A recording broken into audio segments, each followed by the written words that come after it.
You will kill the time will kill you. यदि आप समय को बर्बाद करोगे तो समय आपको बर्बाद कर देगा। बहुत ही मोटिवेशनल लाइन है और हमारे जीवन की एक कटु सत्य जिसे हम कह सकते हैं, क्योंकि समय को हम वापस अचीव नहीं कर सकते। मनी हम कितनी भी अचीव कर सकते हैं, लाइफ में प्रोग्रेस भी हम बहुत सारी अचीव कर सकते हैं, काफ़ी ऐसी चीज़ें हैं जिसे हम पा सकते हैं, लेकिन समय गया हुआ लौटा हुआ समय कभी भी वापस नहीं आता। सो गुड आफ्टरनून क्लास, मैं आरती आपका स्वागत करती हूँ हमारे ऑनलाइन स्कूल इंडिया परिवार में।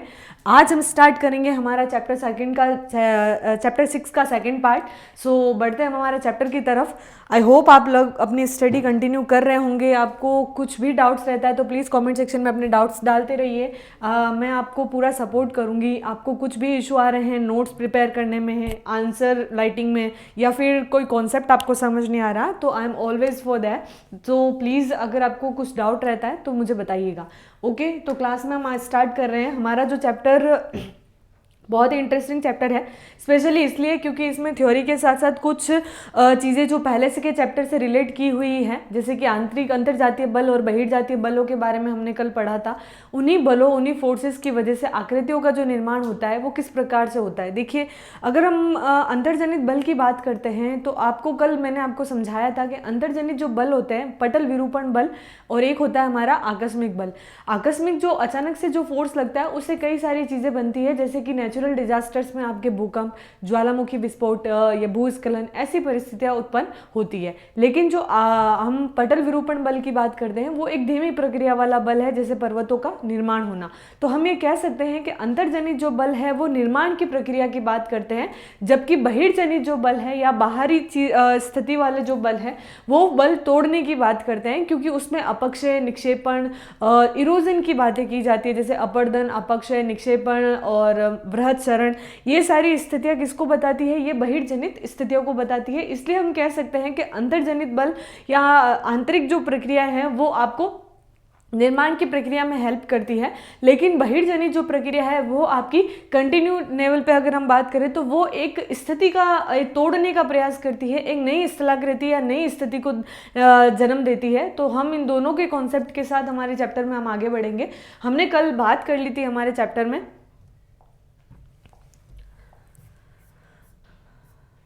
नॉर्मली जो स्थितियाँ थी उसके बारे में हमने अध्ययन कर लिया था। भू आकृतिक प्रक्रियाएं क्या होती है, जिसमें हमने भू आकृतिक प्रक्रिया और भू आकृतिक कारक, इन दोनों के बारे में अच्छे से एक्सप्लेन किया था, और मैंने आपको होमवर्क भी दिया था कि ये दोनों क्वेश्चंस आप प्रैक्टिस में कीजिएगा। आई होप आपने किया होगा।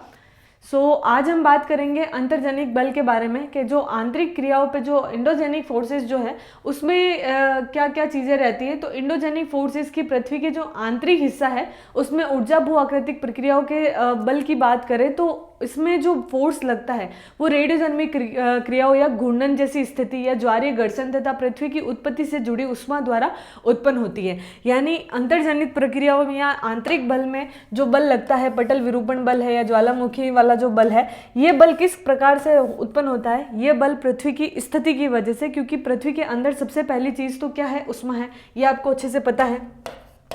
पृथ्वी का जो आंतरिक टेम्परेचर है वो बहुत ज़्यादा हाई है, उच्च तापमान है। उस तापमान में उष्मा उत्पन्न हो रही है।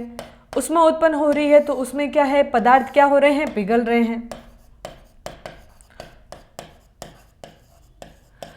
जो पिघला हुआ पदार्थ है, मेल्ट जो है, उसको हम क्या बोलते हैं? मैग्मा बोलते हैं। पिघले हुए पदार्थ को हम मैग्मा कहते हैं। और उस मैग्मा में क्या होती है? गति होती है। उस गति की वजह से उसका प्रेशर या जो दाब है या जो भी एक्टिविटी है उसका प्रभाव किस पर पड़ रहा है?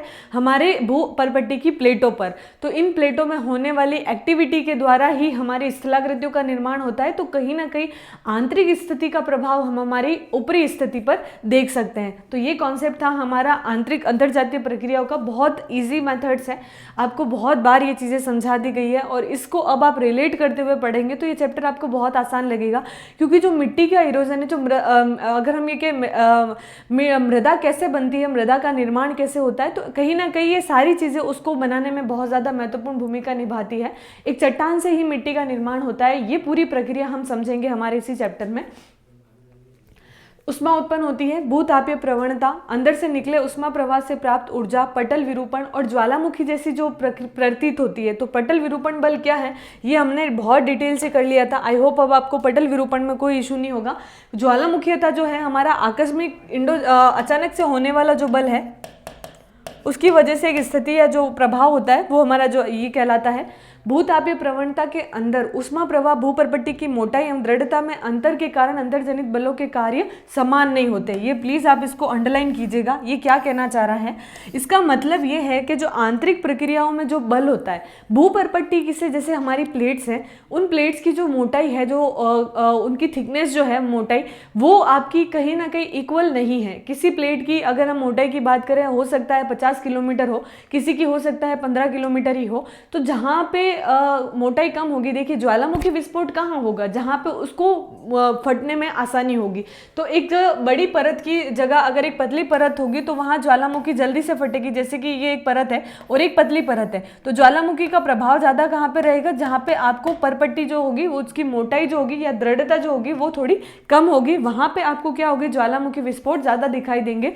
क्योंकि एक 50 किलोमीटर को क्रॉस करना और एक 15 किलोमीटर को क्रॉस करना बहुत ज़्यादा उसमें अंतर आ जाता है। तो ज्वालामुखी का ज़्यादा प्रभाव आपका इस प्लेट पर दिखाई देगा, जो कि छोटी जो जिसकी मोटाई कम है, जिसकी दृढ़ता कम है, यानी 15 किलोमीटर वाली प्लेट्स पे हम ज्वालामुखी के प्रभाव को देख सकते हैं। तो उसकी वजह से क्या हो सकता है कि जो विवर्तनी के द्वारा जो भी हमारे इसकी दृढ़ता के कारण अंतर्चरित जो बल है उसके कार्यों में समानता नहीं होगी। हाँ, क्योंकि ज्वालामुखी जब फट जाएगी तो एक जगह पे जहाँ पे फटने की स्थिति ज़्यादा है वहाँ पे आपको अलग चट्टान, अलग स्थलाकृतियाँ दिखाई देगी।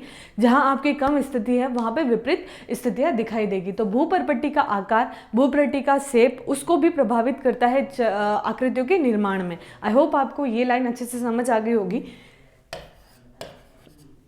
फिर हम बात करते हैं कि जो हमारी विवर्तनी के द्वारा नियंत्रित मूल भूपर्पट्टी की सतह जो है वो असमतल है, बिल्कुल। क्योंकि जो पदार्थों में जब हमने अफ्रीकन प्लेट्स देखी थी उसके द्वारा हमारा इंडो एशियन प्लेट, जैसे भारत की जो भूखंड है उसका ऊपर की तरफ खिसकना, तो इन और उसका लद्दाख के क्षेत्र से टकराना, यूरेशियन प्लेट से टकराना, तो ये सारी स्थितियाँ जो हुई है स्थल खंडों की, हम ये कह सकते हैं कि स्थल खंडों की जो सतह है वो समतल नहीं है, वो असमतल स्थिति में पाई जाती है। क्योंकि हम पेंजिया वाला कॉन्सेप्ट बहुत अच्छे से कर चुके हैं, वेगनर का जो सिद्धांत था पैंथेलास और पेंजिया वाला, वही चीज़ें हम इसे अगर रिलेट करके समझेंगे तो हम आसानी से एक्सप्लेन कर सकते हैं कि हाँ क्यों नहीं पृथ्वी की भूपर्पट्टी का आकार असमतल है या समतल है। तो ये सारी चीज़ें इसी को रिलेट कर रही है।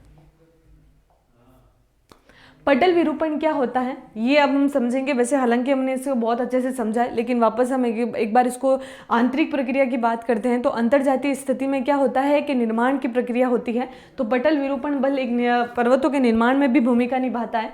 सभी प्रक्रियाएं जो भूपर्पट्टी को संचालित, उत्पादित या फिर उत्थापित या फिर निर्मित करती है पटल विरूपण के अंतर्गत आती है। यानी जो निर्माण की प्रक्रिया करती है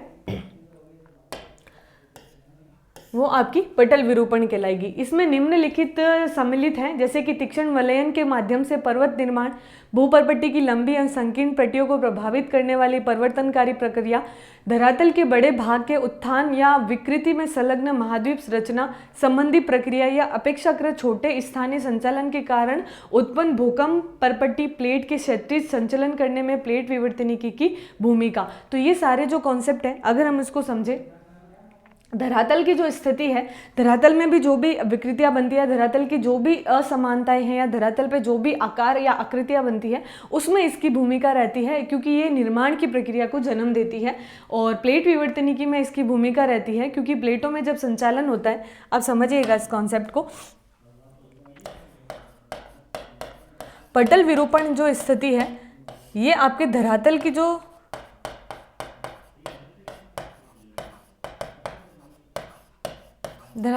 स्थिति है उसको अगर हम समझने का प्रयास करें, ये असमतल इस अवस्था में पाई जाती है। उसका कारण यही है कि जो हमारा अंदरूनी जो बल है वो इनकी संरचना, महाद्वीप की संरचना बनाने में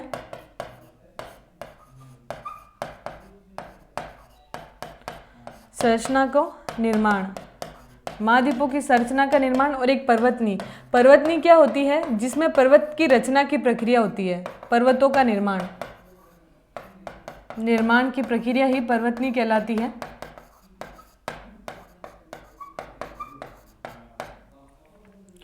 सभी प्रक्रिया जो भूपर्पट्टी को संचालित, उत्पादित या निर्मित करती है बटल विरूपण के अंतर्गत आती है और तीक्ष्ण वलयन के माध्यम से पर्वत निर्माण तथा भूपर्पट्टी की लंबी एवं संकीर्ण पट्टी को प्रभावित करने वाली प्रवर्तनी प्रक्रियाएं। तो पर्वतनी प्रक्रियाएं क्या होती है, जिसमें पर्वत के निर्माण की प्रक्रिया होती है वो पर्वतनी प्रक्रियाएं कहलाती है, जिसमें पर्वतों का निर्माण होता है। क्लियर। धरातल के बड़े भागों में उत्थापन या विकृति में संलग्न महाद्वीप की रचना की प्रक्रिया भी इसके अंतर्गत आती है। अपेक्षाकृत छोटे स्थानीय संचलन के कारण उत्पन्न भूकंप, परपट्टी प्लेट के क्षैतिज संचलन के कारण प्लेट विवर्तनिकी की भूमिका। तो प्लेट टेक्टोनिक्स हमने पढ़ा था कि प्लेटों में कैसे टकराहट होती है और उसकी वजह से अधिक घनत्व वाली प्लेटें नीचे धंस जाती है और वही मैग्मा बनकर ऊपर की तरफ आती है और वही कायांतरण चट्टानों का निर्माण करती है। तो ये प्रोसेस जो है ये कहीं ना कहीं पटल विरूपण का ही भाग है। प्लेट विवर्तनी की पर्वतनी की प्रक्रियाओं में भूपर्पट्टी के वलयन के रूप में तीक्ष्णता से विकृत हो जाती है, क्योंकि जब टेक्टोनिक्स वाली जो स्थिति होती है उस समय जो आकृतियां होती है उसमें काफ़ी सारे बदलाव होते हैं और डिपोजिशन जो होता है, जो भी मलबा होता है वो भी परिवर्तित होकर एक नई स्थिति का रूप निर्माण कर लेता है। तो यहाँ हमारा पटल विरूपण क्या है कि इसमें एक विकृति उत्पन्न करने वाली प्रक्रिया को जन्म देता है। महाद्वीपीय रचना के कारण साधारण विकृति हो सकती है। पर्वतनी पर्वत निर्माण प्रक्रिया है, जबकि महाद्वीपीय रचना महाद्वीप निर्माण की प्रक्रिया है। पर्वतनी और महाद्वीप रचना भूकंप एवं प्लेट विवर्तनी की प्रक्रियाओं से भूपर्पट्टी में भ्रंश तथा विभंग हो सकता है। तो इनकी वजह से क्या हो सकता है, पर्वतों का निर्माण, पर्वतनी यानी पर्वतों के निर्माण की प्रक्रिया, महाद्वीपीय रचना यानी महाद्वीप के निर्माण की प्रक्रिया, भूकंप और प्लेट विवर्तनी की। ये हमको अच्छे से पता है कि भूकंप किस स्थिति से आ सकता है। जो अभिकेंद्र या अधिकेंद्र हमने पढ़ा था, इन दोनों के बारे में, जो उद्गम क्षेत्र है वहाँ से जो स्थिति उत्पन्न होती है ये प्लेटों के अंतर्गत का ही एक क्षेत्र है। प्लेटों के अंदर होने वाली एक ऊर्जा, एक प्रक्रिया है, एक गति है।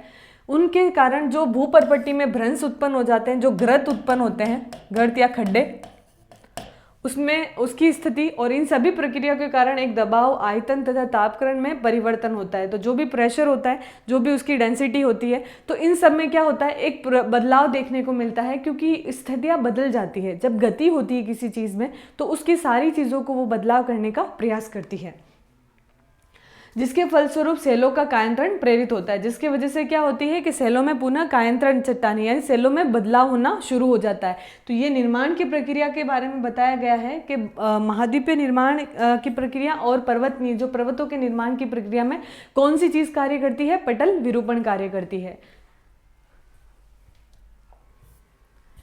फिर हम पढ़ेंगे ज्वालामुखीयता यानी वोल्केनिज्म। वोल्केनिज्म क्या होता है, इसके अंतर्गत पिघली हुई सेलें जो है लावों के रूप में भूतल के संचलन पर आकर आंतरिक तथा बाह्य ज्वालामुखी स्वरूपों का क्या करती है, निर्माण करने में सम्मिलित होती है।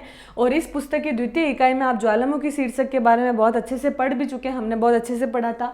आग्नेय चट्टानों का निर्माण इन ज्वालामुखीयता के कारण ही होता है, जिसमें हमने प्राथमिक आग्नेय चट्टान और बाह्य, आंतरिक और बाह्य दोनों आग्नेय चट्टान के बारे में पढ़ा था कि मैग्मा के मेल्ट होने से उसका जो बाहरी ज्वालामुखी विस्फोट होता है उसकी वजह से जो पदार्थ है वो बाहर की तरफ आकर ठंडा हो जाते हैं और ये ठंडे हुए पदार्थ ही चट्टान बनते हैं और वो पहली प्राइमरी चट्टान क्या कहलाती है, आग्नेय चट्टान कहलाती है। क्लियर। तो ज्वालामुखी और ज्वालामुखीता के बारे में अब आप डिफरेंस कर पाएंगे, क्योंकि ज्वालामुखी जो होती है वो विस्फोट के बाहर की स्थिति होती है, लेकिन जो होने की प्रक्रिया है वो क्या कहलाती है, ज्वालामुखीता कहलाती है। अब हम बात करेंगे बहिर्जनिक प्रक्रियाएं, जो हमारे एक्सोजेनिक प्रोसेस है। एक्सोजेनिक जो प्रोसेस रहता है उसमें हम बाहर की स्थिति में देखेंगे कि बाहर की स्थिति में क्षेत्र में कैसे बदलाव होता है। आप कॉन्सेप्ट को जब समझेंगे ये तोड़ने का काम करती है, क्योंकि इरोजन से लेके जितने भी कॉन्सेप्ट बन रहे हैं, चाहे वो हमारी रासायनिक अभिक्रियाओं के द्वारा हो, चाहे हमारे जैविक अभिक्रियाओं के द्वारा, या फिर हम भौतिक और यांत्रिक अभिक्रियाओं के द्वारा चीज़ों में बदलाव करके एक नई स्थिति बनती है। तोड़ने का जो प्रयास किया जाता है या तोड़ने की प्रक्रिया जो होती है वो हमारी बहिर्जनिक प्रोसेस में ही होती है, क्योंकि आंतरिक स्थिति सदैव निर्माण की क्रिया में भूमिका निभाती है। बहिर्जनिक प्रक्रियाएं अपनी ऊर्जा सूर्य द्वारा निर्धारित वायुमंडलीय ऊर्जा तथा अंतर्जनित शक्तियों से नियंत्रित विवर्तनिकी कारकों से उत्पन्न प्रवणता से प्राप्त करती है। तो ये जो प्रक्रियाएं होती हैं वो बाहर की स्थिति के द्वारा होती हैं, और इसमें प्रमुख अगर हम बात करें तो सूर्य द्वारा जो भी निर्धारित सौर ऊर्जा, उसका भी एक भूमिका रहती है। सूर्य से प्राप्त जो भी ऊर्जा होती है उसका जो बल लगता है उसकी वजह से। और एक सबसे बड़ी बहिर्जनिक में गुरुत्वाकर्षण बल जो है वो बहुत ज़्यादा कार्य करता है, क्योंकि ढाल की जो प्रवणता है, जैसे कि स्लोप, अगर आप चट्टानों की बात करेंगे, इरोजन कहाँ पे होगा, इन क्षेत्रों में ही होगा। तो ये चट्टान जो है या मैदान जो है, इन क्षेत्रों में इरोजन, देखिए समतल क्षेत्रों से ज़्यादा ढालनी क्षेत्रों में ज़्यादा इरोजन या अपक्षय या इसकी बहिर्जनिक प्रक्रियाओं की मात्रा या हम इस स्थिति को ज़्यादा ऑब्जर्व कर सकते हैं, क्योंकि अपक्षय जैसी स्थिति, अपरदन जैसे, क्योंकि हमने कल कारकों के बारे में पढ़ा था, उनको हम कारक भी कह सकते हैं या बहिर्जनित प्रक्रिया भी कह सकते हैं। अपरदन, अपक्षय, अपरदन या वृहत सरण,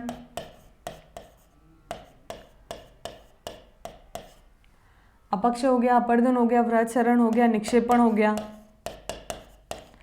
ये सभी जो स्थितियां हैं, ये सभी स्थितियां बहिर्जनिक प्रक्रिया के अंतर्गत आती है और इसमें प्रमुख दो चीजें भूमिका निभाती है। एक आपका ग्रेविटेशनल फोर्स, गुरुत्वाकर्षण, एक आपकी ढाल प्रवणता।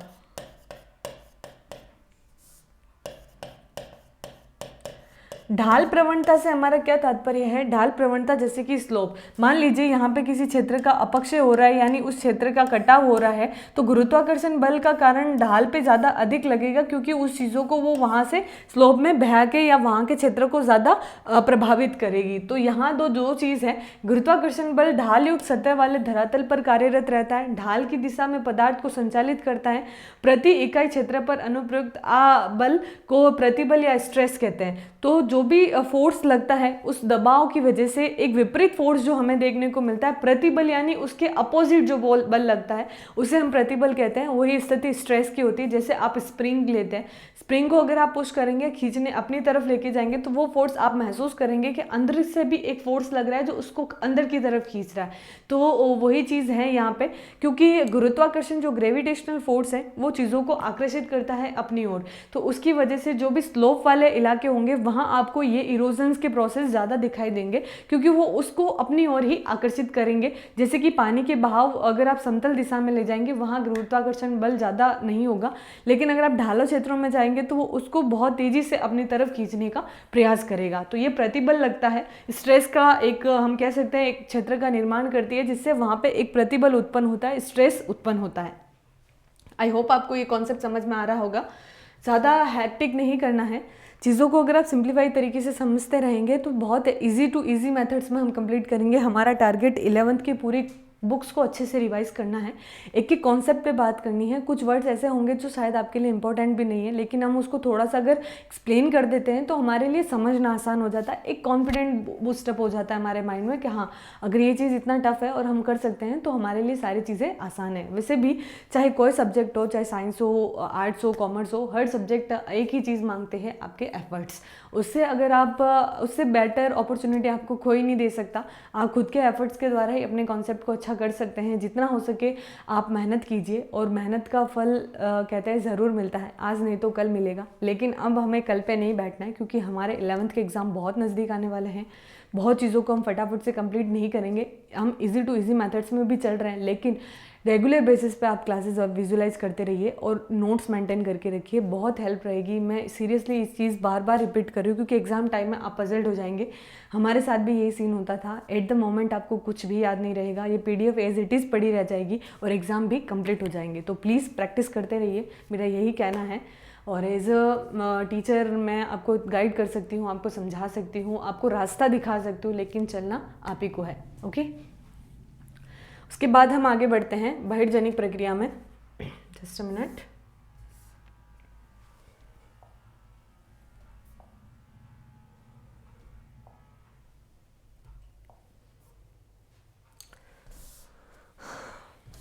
आई थिंक इसका कुछ तो इन दिशाओं में गुरुत्वाकर्षण ढाल युक्त वाले जो क्षेत्र हैं उसके अंदर जो भी प्रतिबल या स्ट्रेस बल लगता है उसकी वजह से ये प्रक्रियाएं उत्पन्न होती है।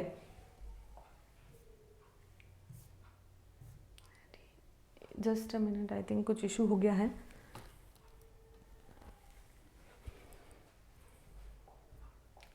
ठोस पदार्थों में प्रतिबल या जो भी स्ट्रेस लगता है, धक्का या खिंचाव उत्पन्न होता है, जिससे विकृति प्रेरित होती है और उसकी वजह से धरातल के पदार्थों के सहारे सक्रिय बल अपरूपण प्रतिबल या विलयकारी बल होता है। यदि प्रतिबल सेलों एवं धरातल के पदार्थों को तोड़ता है तो ये जो बल लगता है ये इसी वजह से चीज़ों में इरोड होता है या वो चीज़ें टूटकर बिखरकर अलग हो जाती है, एक खंडन की प्रक्रिया को जन्म देती है। क्योंकि जो भी ठोस पदार्थ होते हैं उन ठोस पदार्थों में एक प्रतिबल लगता है, क्योंकि आप देखिए स्प्रिंग को भी अगर आप खींचने का प्रयास करेंगे तो वो अपना एक फोर्स लगाएगी।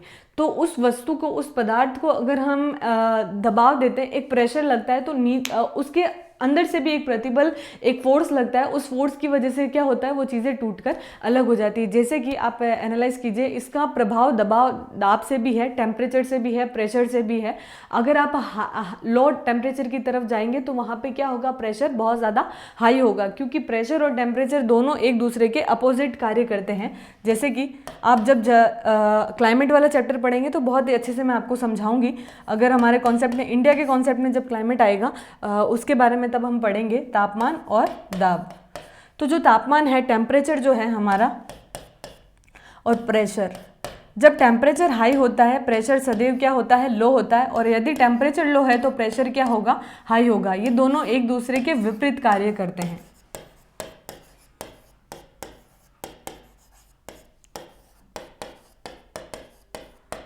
तो इनकी स्थिति, सूर्य का जो टेम्परेचर है, सूर्य का जो तापमान जहाँ पे भी ज़्यादा रहता है, तो जहाँ पे सन की लाइट ज़्यादा पड़ेगी तो वहाँ हम कह सकते हैं कि टेम्परेचर हमारा क्या होगा, हाई होगा।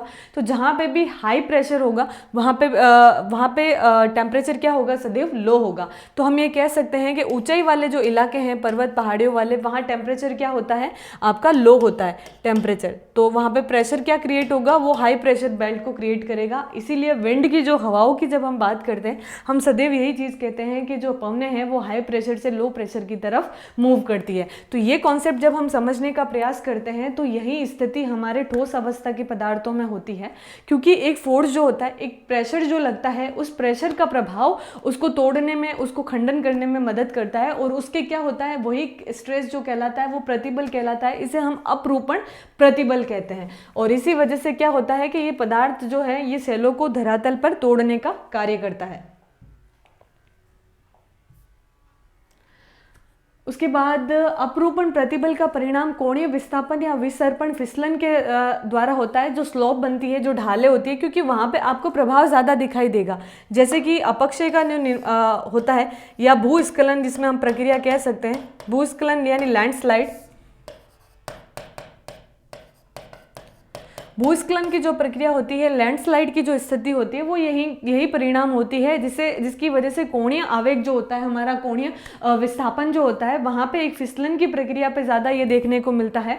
धरातल के पदार्थ गुरुत्वाकर्षण प्रतिबल के अतिरिक्त आणविक प्रतिबलों से भी प्रभावित होते हैं, जो कि कई कारक जैसे कि तापमान में परिवर्तन, क्रिस्टलीकरण या पिघलन या इसके द्वारा उत्पन्न। तो जो धरातल के आणविक गतिविधियाँ, जैसे अणुओं के पदार्थों का इकट्ठा होकर एक नई आकृति का बनना, या फिर उनका टूटकर एक नई आकृति का निर्माण होना, तो उसी के साथ साथ तापमान परिवर्तन और इसका जो क्रिस्टलीकरण है उसकी वजह से भी आकृतियों में बदलाव होता है। रासायनिक प्रक्रियाएं सामान्यतः देखिए 3 चीज़ें कार्य करती है बहिर्जनित में। अगर हम बात करें तो रासायनिक क्रियाओं के द्वारा बहिर्जनित प्रक्रिया होती है। और दूसरी अगर हम कहें कि रासायनिक अभिक्रियाओं में भी 3 क्षेत्र होते हैं। और उसके बाद जैविक अभिक्रियाएं होंगी, जैविक के बाद आपकी भौतिक और यांत्रिक अभिक्रियाएं भी होगी। उसकी वजह से भी क्या होता है, बहिर्जनित प्रक्रियाएं होती है। तो सबसे पहले अगर हम रासायनिक प्रक्रिया की बात करें तो इनमें कणों के बीच में बंधन को ढीला करते तथा विलेय पदार्थों को घुला देते हैं। तो इसमें विलेयकरण, अगर हम इसकी बात करें रासायनिक की,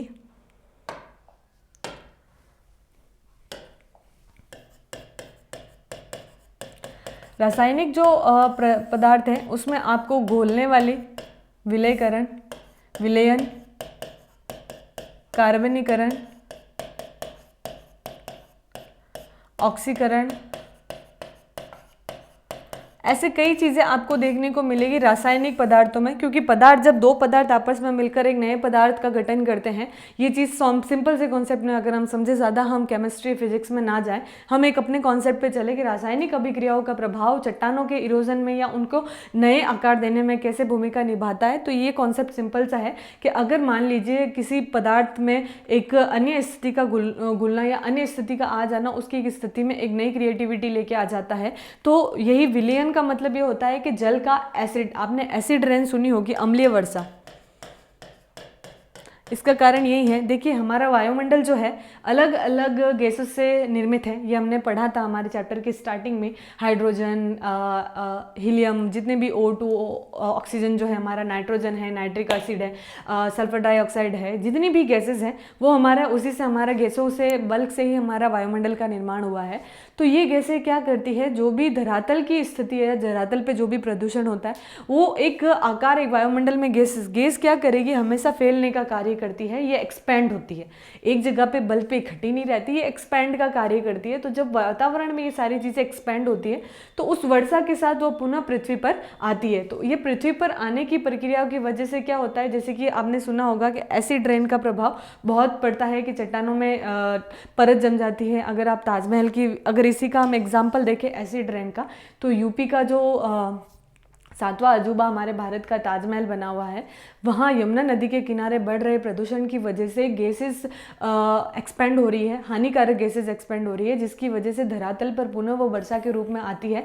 तो उसकी जैसे वो वहाँ के भवनों को, निर्माण को बहुत ज़्यादा प्रभावित करती है।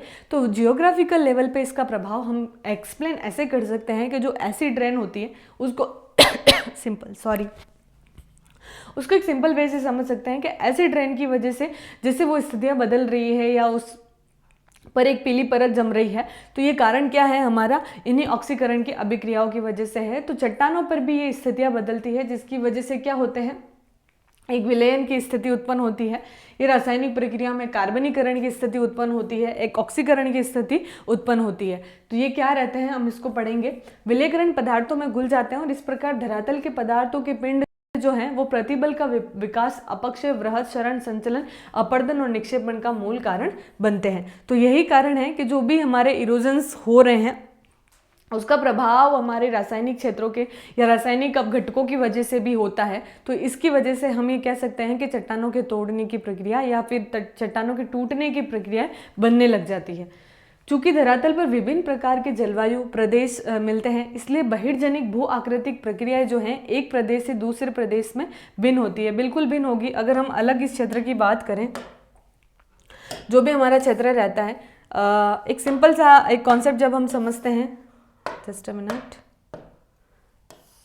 एक सिंपल भी अगर हम कहें कि जो एक्सोजेनिक फोर्स जो लगते हैं हमारे, वो हर क्षेत्र में अलग अलग होंगे। जैसे कि हमारी ज्वालामुखी हमने पढ़ा था आंतरजातीय में कि अगर जिस प्लेट की गहराई या हम ये कहें कि उसकी भूपरपट्टी की मोटाई ज़्यादा होगी, वहाँ पे आपको आकृति अलग दिखाई देगी, और जहाँ आपकी भूपरपट्टी की मोटाई कम होगी वहाँ पे ज्वालामुखी विरोजन ज़्यादा होंगे। तो यही स्थिति यहाँ पे है कि अलग अलग क्षेत्रों पर अलग अलग प्रक्रियाओं के फोर्सेस लगते हैं। उसके बाद एक प्रदेश से दूसरे प्रदेश में भिन्न होती है। तापक्रम, वर्षण के द्वारा दो महत्वपूर्ण जलवायु तत्व हैं, जैसे कि तापमान और एक आपकी वर्षा। ये दो महत्वपूर्ण जलवायु तत्व हैं जो विभिन्न प्रक्रियाओं को नियंत्रित करते हैं। बिल्कुल जहाँ पे टेम्परेचर ज़्यादा होगा या जहाँ पे टेम्परेचर कम होगा, इन दोनों की स्थितियाँ विपरीत होगी और इन दोनों में ही एक असमानता हम देखने को मिलेगी। सिंपल सी कॉन्सेप्ट्स के साथ अगर हम इन चीज़ों को रिलेट करने का प्रयास करें तो हम ये कह सकते हैं कि सीधा से सीधा तापमान, ऊंचावच, हर क्षेत्र पर जलवायु का प्रभाव रहता है। जलवायु के दो प्रमुख तत्व रहते हैं, टेम्परेचर एंड वर्षा, रेन या वर्षण जिसे हम कहते हैं। तो तापमान और वर्षण का प्रभाव भी इसको प्रभावित करता है। अब अनाच्छादित प्रक्रियाएं, अब अनाच्छादित प्रक्रियाएं इसे कह लीजिए या फिर आप इसे बहिर्जनित प्रक्रिया भी कह सकते हैं।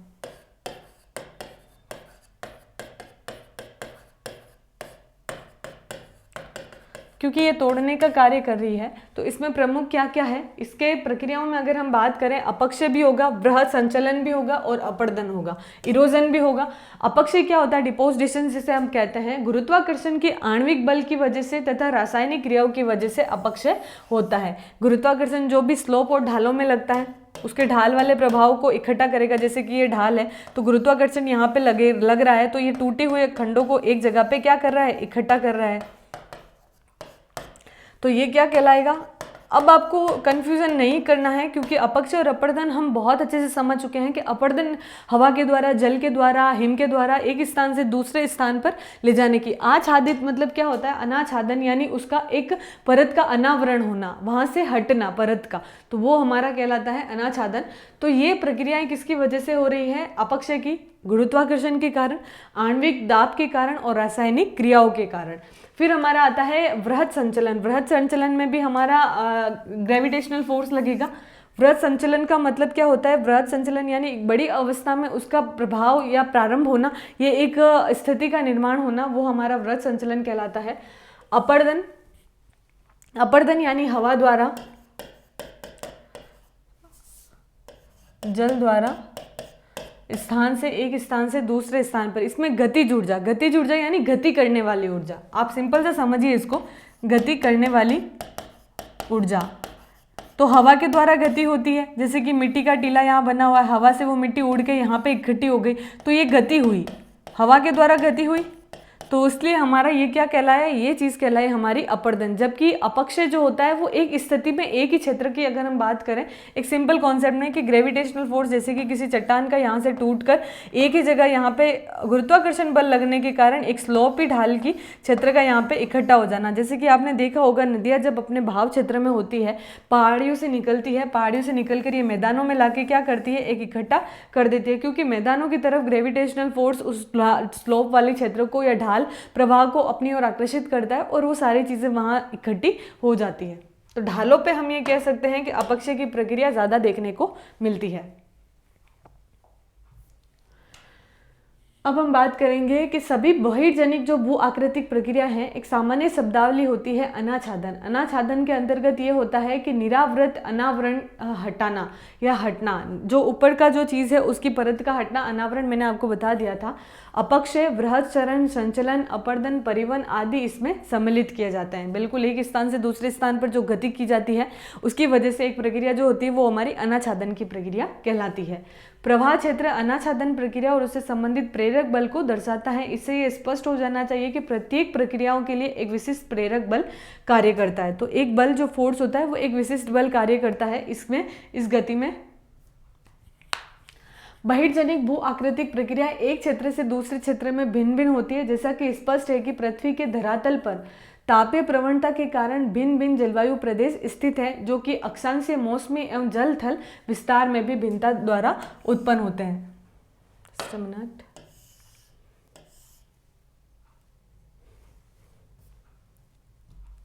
आई थिंक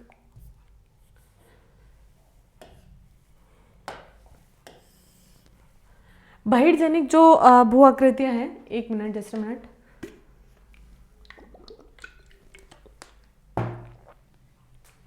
जो हमारा बहिर्जनिक भू आकृतिक प्रक्रिया है, अब हम इसमें अच्छे से समझ चुके हैं कि बहिर्जनित प्रक्रिया मतलब तोड़ने की प्रक्रिया, अपक्षय, अपरदन, निक्षेपण, ये जो स्थितियां होती है वो बहिर्जनिक प्रक्रियाओं के अंतर्गत आती है, जिसे हम अनाच्छादन प्रक्रिया भी कहते हैं। इसमें प्रमुख भूमिका गुरुत्वाकर्षण की रहती है और ढालीय प्रवणता की भी रहती है।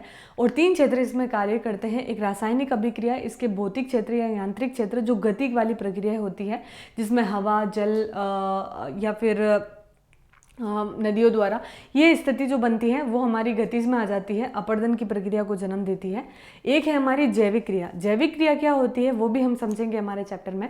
तो इन कॉन्सेप्ट के साथ हम कह सकते हैं कि जो बहिर्जनित आकृतियां हैं ये एक क्षेत्र से दूसरे क्षेत्रों में भी भिन्न भिन्न होती है, क्योंकि हमने कहा था कि जलवायु जो तत्व है, तापमान और वर्षण, इसको प्रभावित करते हैं और हर क्षेत्र में अलग अलग प्रकार के तापमान और वर्षण की स्थिति रहती है। जैसा कि स्पष्ट है कि पृथ्वी के धरातल पर तापीय प्रवणता के कारण भिन्न भिन्न जलवायु प्रदेश स्थित है, जो कि अक्षांशीय मौसमी एवं जल थल विस्तार में भी भिन्नता के द्वारा उत्पन्न होते हैं। तापमान एवं वर्षण जलवायु के 2 महत्वपूर्ण घटक हैं, जो कि विभिन्न भू आकृतिक प्रक्रियाओं को नियंत्रित करते हैं। वनस्पति का घनत्व, प्रकार एवं वितरण, जो प्रमुखतः वर्षा एवं तापमान पर भी निर्भर करता है। बिल्कुल ये सारी चीजें हम कर चुके हैं। बहिर्जनिक भू आकृतिक प्रक्रियाओं पर अप्रत्यक्ष प्रभाव भी डालते हैं। विभिन्न जलवायु प्रदेशों में विभिन्न जलवायु तत्व जैसे कि ऊंचाई में अंतर, दक्षिणामुखी ढालों पर पूर्व व पश्चिममुखी ढालों की अपेक्षा अधिक सूर्यताप प्राप्ति आदि के कारण स्थानीय भिन्नता पाई जाती है। पुनश्च वायु का वेग एवं दिशा, वर्षण की मात्रा में प्रकार और उसकी गहनता, वाष्पीकरण, तापमान और हिमकरण के पिघलन की आकृति, तुषार व्यापन की गहराई आदि के कारण भी जलवायु प्रदेश की भू आकृतिक प्रक्रिया क्या होती है, भिन्न भिन्न होती है। तो बिल्कुल सिंपल सा है कि हर क्षेत्र उसको प्रभावित करेगा। कैसे करेगा? वहाँ की ऊंचाई, टेम्परेचर कहाँ पे होता है, ये हमने कहा कि हमने ये देखा कि जहाँ पे सूर्य की किरणें लंबवत नहीं रहती वहाँ टेम्परेचर आपका क्या रहता है, लो रहता है। तो प्रेशर वहाँ पे क्या बनेगा, हाई प्रेशर क्रिएट होगा। तो वहाँ हवाएं जो होती है, पवनें जो होती है, वो high pressure to low pressure की तरफ मूव करती है। तो जहाँ टेम्परेचर हाई होगा वहाँ प्रेशर क्या होगा, लो होगा। तो हाई टेम्परेचर से क्या होगी, हवाएं निकल कर लो प्रेशर की तरफ मूव करेगी। तो हाई प्रेशर आपका ऊपर वाला क्षेत्र है और लो प्रेशर आपका जहाँ पे टेम्परेचर अच्छा है वहाँ पे लो प्रेशर क्रिएट हो रखा है। तो हम ये कह सकते हैं जैसे धूल भरी आंधियां चलती है, आपको पता होगा बच्चों, जिसे हम बतूलिया बबूलिया भी कहते हैं। तो ये चक्रवात, तूफानी चक्रवात जो गर्मियों के समय बहुत ज़्यादा दिखते हैं, बवंडर के रूप में आते हैं। ये स्थिति क्यों होती है? क्योंकि वहाँ पे एक लो प्रेशर बेल्ट क्रिएट होती है। जब हम जलवायु के बारे में पढ़ेंगे तो बहुत अच्छे से इसके बारे में एक्सप्लेन मैं करूँगी। अभी अब सिर्फ एक कॉन्सेप्ट समझिए कि टेम्परेचर और प्रेशर बहुत डिफरेंट पोजिशन में चलते हैं, एक दूसरे का जो डायरेक्शन होता है अपोजिट होता है। तो यही स्थिति यहाँ रहती है कि जो जलवायु क्षेत्र है, ऊंचाई वाला क्षेत्र, उसके दक्षिणामुखी जो ढाल है या पश्चिममुखी ढाल एक दूसरे के विपरीत होते हैं। दूसरी चीज ये कही कि वायु का जो वेग होगा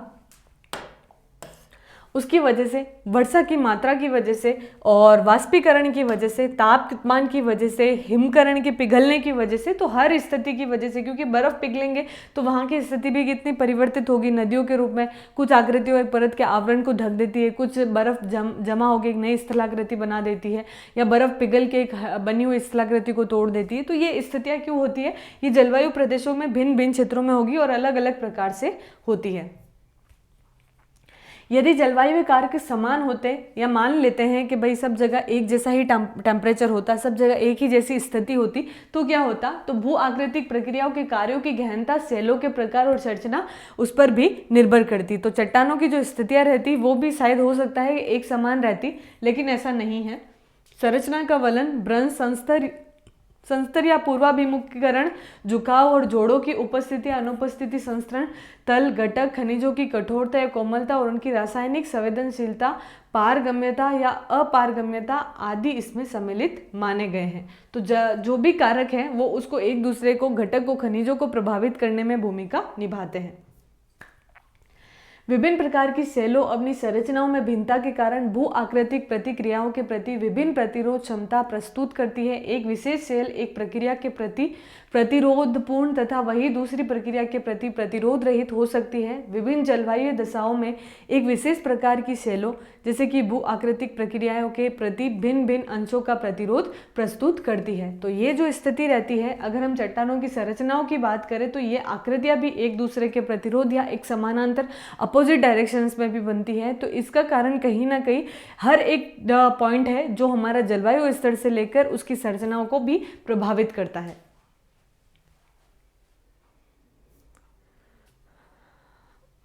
ये सही चीज़, सारी चीज़ें यही है। अगर हम इसको कहें कि अधिकांशतः जो बहिर्जनिक फोर्सेस आकृति की बहिर्जनिक, इंडोजेनिक, एक्सोजेनिक फोर्सेस की वजह से या एक्सोजेनिक भू आकृतिक प्रक्रियाओं का प्रभाव जो है वो थोड़ा मंद होता है, क्योंकि अल्पावधि में अनवगम्य हो सकता है, दीर्घावधि में ये संस्तत श्रांति एंड कारकों के सेलों को तीव्र करने में भी प्रभावित करता है। तो ये धीमी गति का भी होता है, जैसे कि एक स्थिति बनती है हवा के द्वारा जो भी चट्टानें या मिट्टी होती है चट्टानों का, जैसे कि हम मृदा की अगर बात करें, डिपोजिशन मृदा के निर्माण में भूमिका निभाती है। आप समझिएगा इस बात को, मृदा का निर्माण जो होता है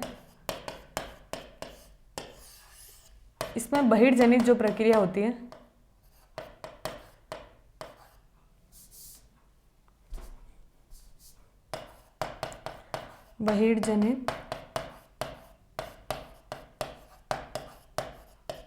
बहिर्जनित स्थिति की बहुत ज़्यादा भूमिका रहती है। लेकिन इनकी जो गति, एक तो होगी तीव्र गति, एक होगी आपकी मंद। मंद गति से हमारा क्या तात्पर्य है? मंद गति से हम ये कह सकते हैं कि मंद से हमारा ये तात्पर्य हो सकता है कि जैसे कि हवा द्वारा एक चट्टान है उसका अपक्षय हो रहा है, अपर्दन।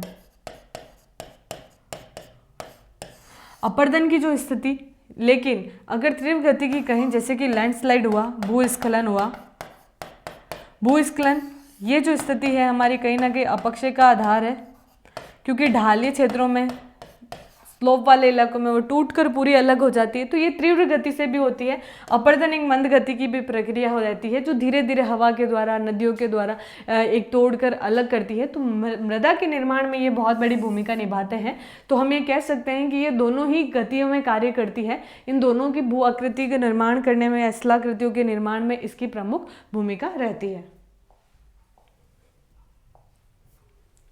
अतः हम तथ्य स्पष्ट हो जाता है कि धरातल पर विभिन्नता यद्यपि मूल रूप से भूपर्पट्टी के उद्भव से संबंधित है, तथापि धरातल के पदार्थों के प्रकार एवं संरचना में, भू आकृतिक प्रक्रियाएं और उनकी सक्रियता दर में अंतर आदि के कारण एक नया रूप विद्यमान रहती है। तो कुछ बहिर्चनिक भू आकृतिक प्रक्रियाएं हैं जो कि विस्तृत विवरण प्रस्तुत करती है।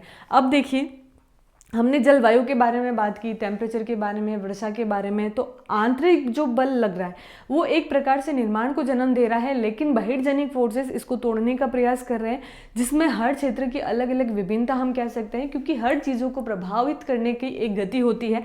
चाहे वो गति तीव्र गति की भी हो सकती है, जिसमें हम भूस्खलन जैसे लैंडस्लाइड जैसी प्रक्रिया देखेंगे, और एक धीम गति, मंद गति, जैसे हवाओं द्वारा चीज़ों का टूटकर अलग होना।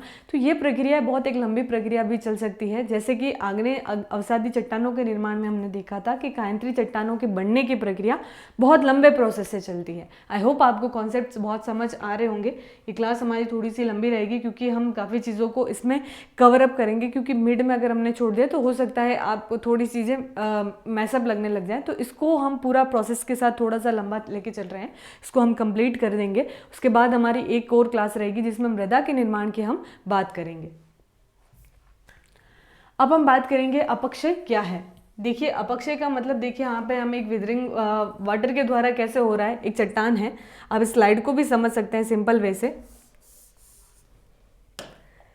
ये चट्टान है, पानी का बहाव यहाँ आया और ये टूटकर क्या हो रही है, देखिए अलग हो रही है। आपको, आई होप आपको ये विजुलाइज कर पा रहे होंगे। चट्टानों का टूटकर अलग होना, विदरिंग, और इसमें अपक्षय के अंतर्गत वायुमंडलीय तत्वों की धरातल के पदार्थों पर की गई प्रक्रिया सम्मिलित होती है। अपक्षय के अंदर अनेक प्रक्रियाएं होती है, जिसमें पृथक या सामूहिक रूप से धरातल के पदार्थों को क्या करती है, प्रभावित करती है। चूंकि अपक्षय पदार्थों का बहुत थोड़ा सा अथवा नगण्य संचलन होता है, ये एक स्वस्थानीय या फिर तदस्थन प्रक्रिया है। तो ये इन सिटू और ऑन साइट भी है। यह आंतरिक स्थिति को भी और बाहर के क्षेत्रों को भी, जैसे कि कुछ पदार्थ हैं उनका एक प्रक्रिया के द्वारा टूटकर एक जगह पे इकट्ठा हो जाना, या फिर उसकी प्रक्रिया में सम्मिलित वो जो भी पदार्थ है एक सामूहिक रूप से बल्क में एक अलग होती है, वो हमारा कहलाता है अपक्षय। अपर्दन जो होगा वो थोड़ी थोड़ी क्वांटिटी से टूटता रहेगा, लेकिन अपक्षय जो होगा एक सामूहिक प्रक्रिया के द्वारा पूरा टूटकर अलग हो जाता है, जिसमें जैसे कि हमारे लैंडस्लाइड। अंततः यह तथ्य स्पष्ट हो जाता है कि धरातल पर विभिन्नता यद्यपि मूल रूप से भूपर्पट्टी के उद्भव से संबंधित है, धरातल के पदार्थों के प्रकार, उसकी संरचना, उसकी भू आकृतिक प्रक्रियाएं, ये सभी जो हैं एक नए रूप में विद्यमान रहती है। बहिर्जनिक भू आकृतिक प्रक्रियाओं का यह विस्तृत विवरण प्रस्तुत किया गया है कि कौन कौन से अपक्षय को प्रभावित करेंगे।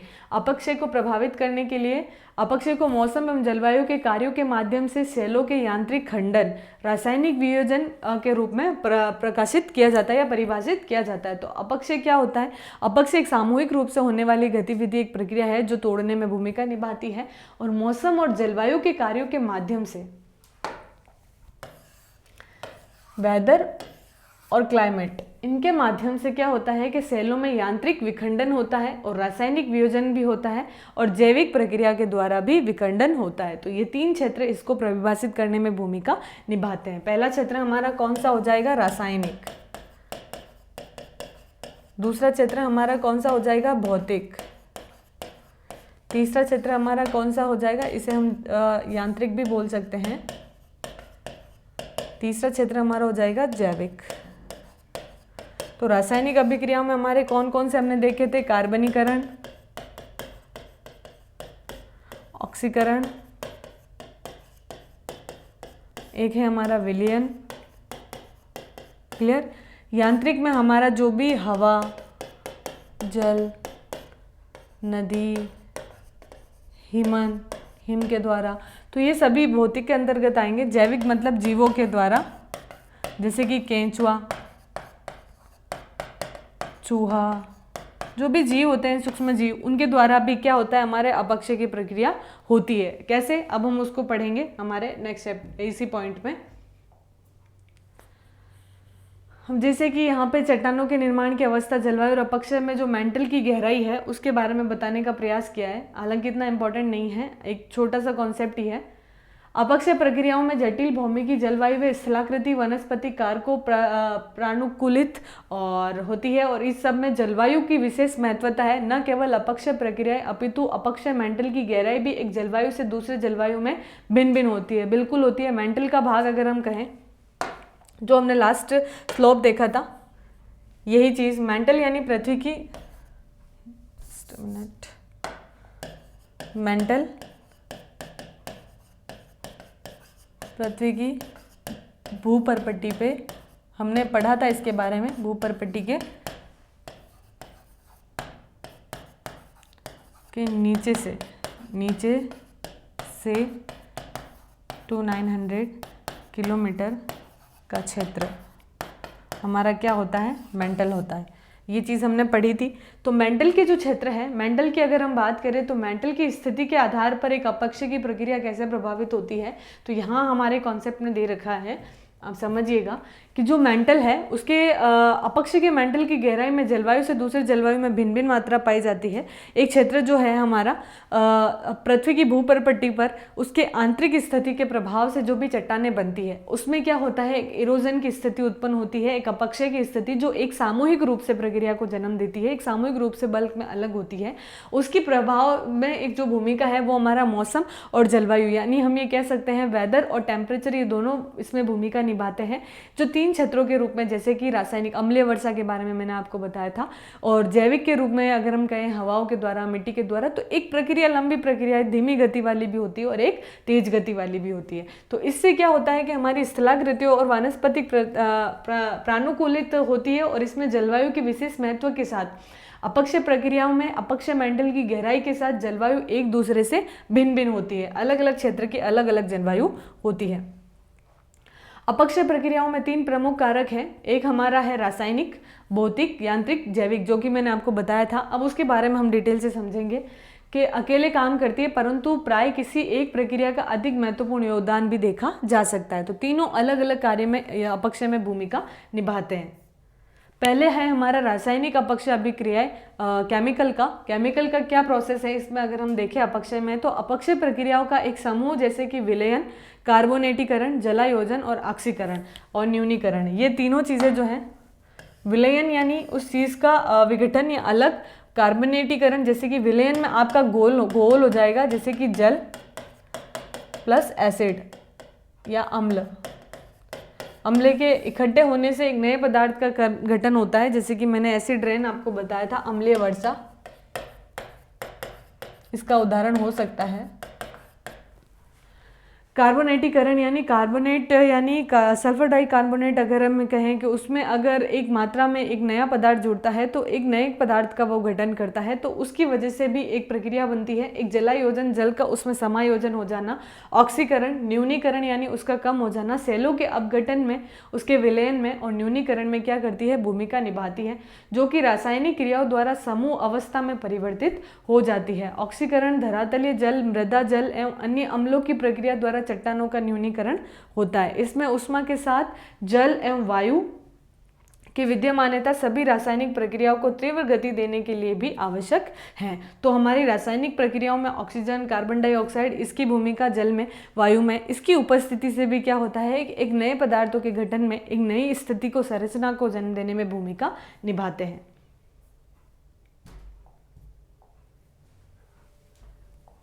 जैसे कि यहाँ पे एक एग्जांपल दे रखा है, रिएक्शन विद वाटर और रिएक्शन विद एसिड। एसिड की वजह से क्या स्थिति उत्पन्न होगी, वाटर की वजह से, और रिएक्शन ऑक्सीजन की वजह से भी क्या होगी। और ऑर्गेनिज्म जो है हमारे जैविक पदार्थ हैं, उनका भी क्या उसमें भूमिका रहती है, उसमें भी हम बात करेंगे।